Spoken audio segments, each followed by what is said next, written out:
Most people don't fail because a task is too hard. They fail because the task feels too hard.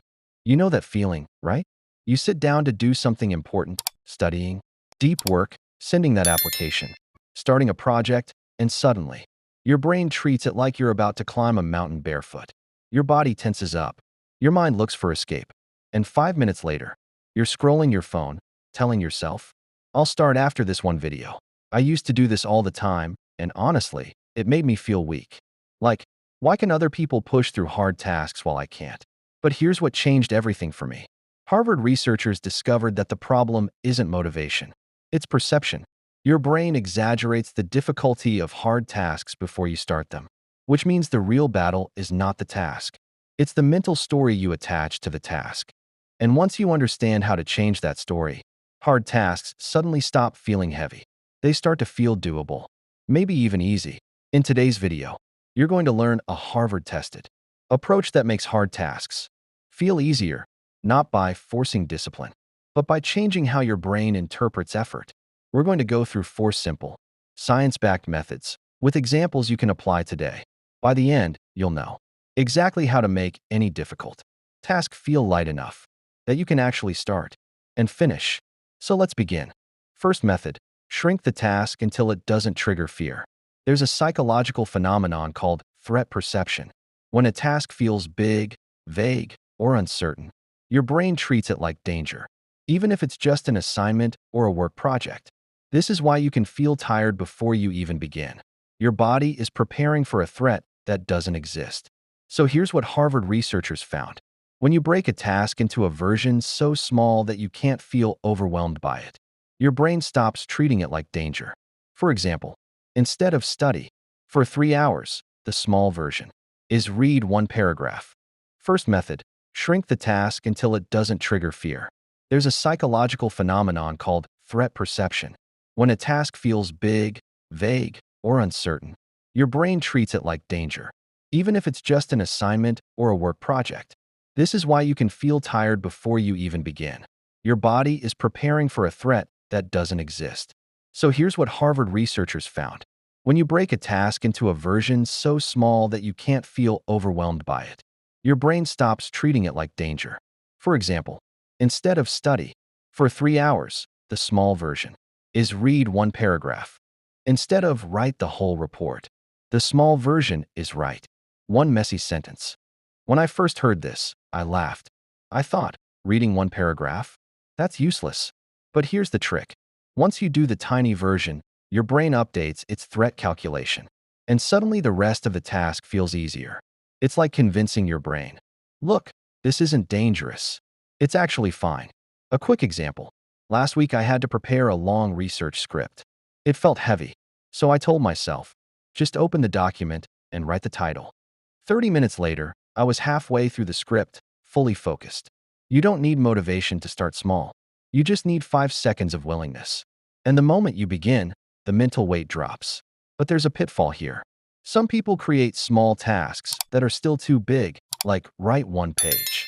If your brain still resists it, shrink it even more. There's no rule saying you can't go microscopic. Second method, switch your focus from outcome to action. This one is powerful. Most of the mental heaviness around hard tasks comes from focusing on the result, not the action. Your brain starts projecting the whole future. What if I mess up? What if this isn't good enough? What if I waste time? What if I fail again? This future-focused thinking creates anxiety, and anxiety creates avoidance.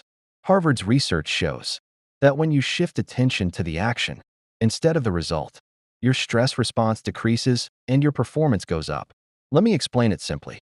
Outcome focus equals, I must finish studying this whole chapter. Action focus equals, I'm going to read for 5 minutes. Outcome focus equals, I need to get an A. Action focus equals, I'm going to solve the next question. Outcome focus equals pressure. Action focus equals presence.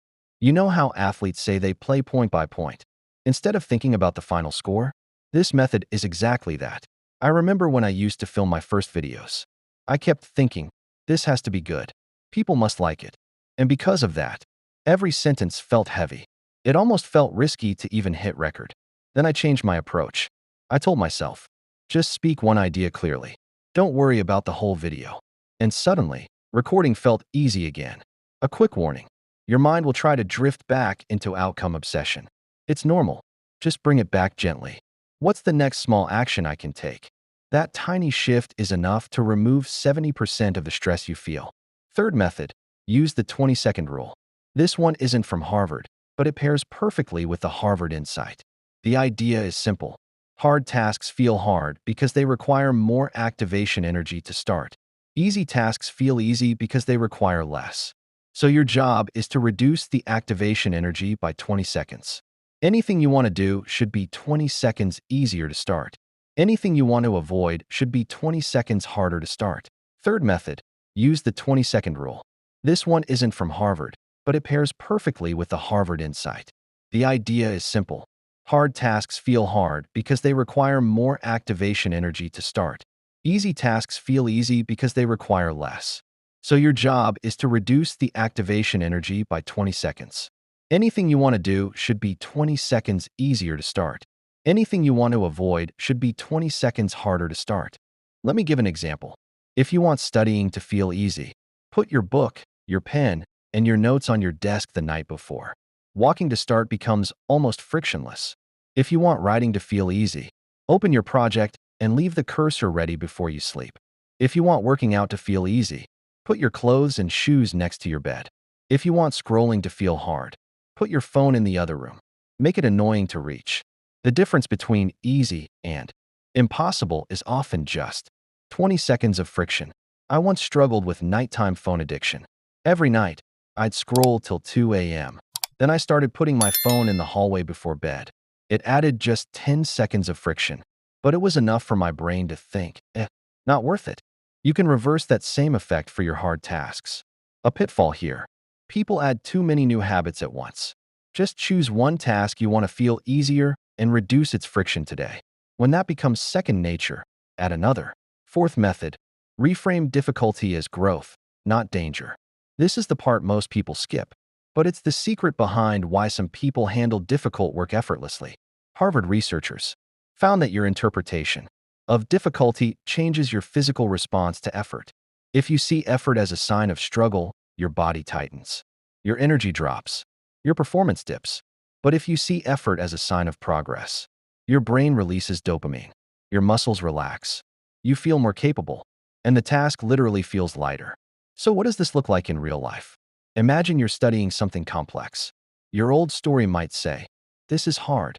Maybe I'm not good at it." Your new story becomes, "This feels hard because I'm getting smarter." This struggle is literally my brain rewiring. It sounds simple, almost too simple. But this reframing changes your physical state. Let me share a quick story. There was a time I was learning Python programming. I'd get stuck every few minutes and immediately feel stupid. Then I'd procrastinate, then quit. One day, a friend told me, feeling stuck is proof that your brain is learning something new. If you feel comfortable, that means nothing is changing. That clicked. The next time I felt confused, instead of panicking, I reminded myself, this is exactly what growth feels like. The anxiety evaporated. I stayed in the problem longer, and the task felt way easier. So remember this. Difficulty is not danger. It's growth. The only thing your brain needs is a new interpretation. But be careful. Don't overdo the growth mindset and guilt yourself. This isn't about forcing positivity. It's about choosing a story that helps you move, not freeze. Imagine yourself this evening. You sit down to study, or to write, or to start a project. Instead of tension, you feel clarity. Instead of pressure, you feel momentum. Because now, hard tasks no longer intimidate you. They invite you. And if you delay putting this into practice, nothing changes. You'll keep losing hours to hesitation, not because you're lazy, but because your brain is stuck in an old pattern. So pick one method, just one. Apply it today, and watch how your relationship with hard work transforms.